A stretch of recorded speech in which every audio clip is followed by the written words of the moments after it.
48 గంటల్లో జనసేన ఆవిర్భావ సభకు వందల కోట్లు ఎక్కడి నుంచి వస్తున్నాయి? ప్రశ్న. అసలు ఇది జనసేన సభ, తెలుగుదేశం సభ అని గమనించలేని పరిస్థితిలో ఉన్నారు తెలుగుదేశం పార్టీ నాయకులు.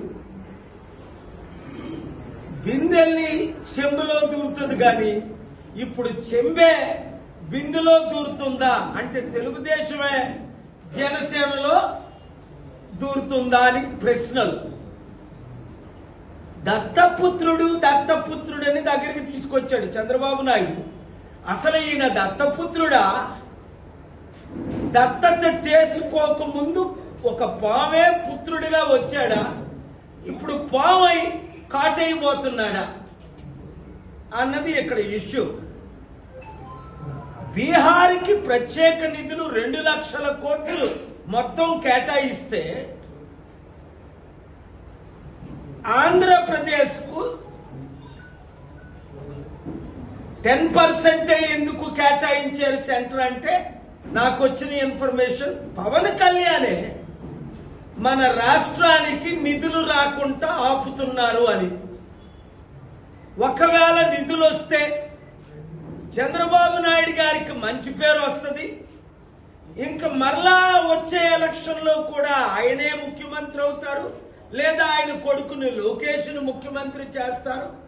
ఇప్పుడు మీరు నిధులు ఇవ్వకండి, ఈ ఎలక్షన్ల ముందు నేను మరలా బయటకు వచ్చిన తర్వాత నేను చంద్రబాబే నన్ను మాట్లాడనివ్వలేదు, నిధులు తేనివ్వలేదు, అభివృద్ధి చేయనివ్వలేదు అని పవన్ కళ్యాణ్ చెప్పి బయటకు వచ్చి ముఖ్యమంత్రి వచ్చే ఎలక్షన్లో అవడం కొరకు ప్రజలను కోట్ల మంది ప్రజల నాశనం చేస్తున్నారని ఎక్స్పర్ట్స్ ఒపీనియన్. ఏది నిజం? చంద్రబాబు నాయుడు గారు మీరు తెలివైన వాళ్ళు కదా, కమ్మ నాయకులందరూ మిత్రులందరూ మీరు తెలివైన వాళ్ళు కదా. మీరు ఎంతకాలం పావును పోషిస్తారు? పాలేసి డబ్బులిచ్చి కలుపుకొని ఎందుకు పోషించాలి?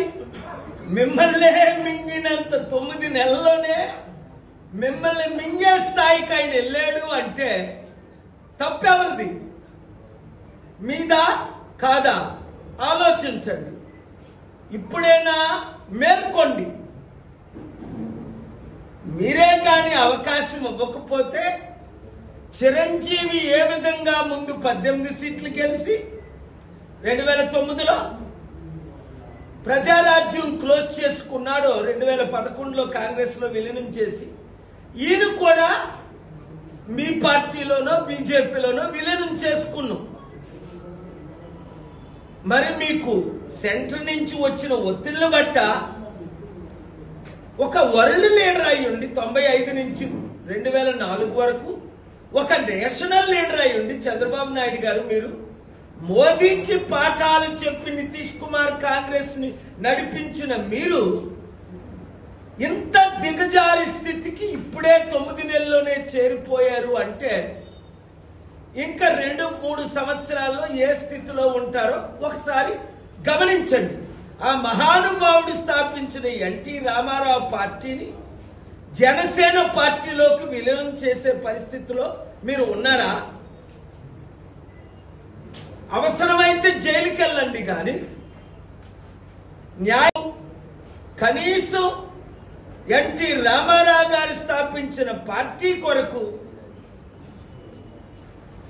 మీరు కృషి చేయొద్దా? కష్టపడొద్దా? నేను పవన్ తమ్ముడిని ఓ ప్రశ్న అడుగుతున్నాను. నువ్వేం చెప్తే మోదీ అదే చేస్తున్నాడని మాట మాటికి నువ్వు మీ అన్నదమ్ములు చెప్తున్నాను. మరి 1 కోటి మందికి 3,000 రూపాయలు నిరుద్యోగ భృతి ఇస్తాను అన్నారు. మరి 3,000 అయ్యి 20 లక్షల ఉద్యోగాలు అయ్యి 1 కోటి మంది ప్రాణాలు కోల్పోతుంటే నువ్వు బాధ్యుడివి కాదా? కుటుంబంలో ఉన్న 3 అయితే 45,000, 6 అయితే 90,000.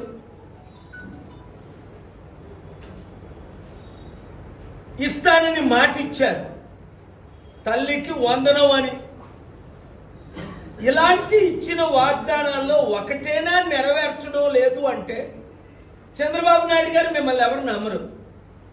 మరి నడిపిస్తున్న పవన్ కళ్యాణ్ నమ్మకుండా ఉండాలి అంటే ఇప్పుడు పవన్నే మీరు ముందు పెట్టి బీజేపీతో పొత్తులు పెట్టుకున్నారు గనుక మరి పవన్ కళ్యాణ్నే మీరు నిలదీయండి. స్టీల్ ప్లాంట్ అమ్మొద్దు, ప్రత్యేక హోదా తీసుకురా, బీహార్కి ఇచ్చినట్టే 2 లక్షల కోట్లు నిధులై మనం ఇచ్చిన 6 వాగ్దానాలు నెరవేర్చుదాం.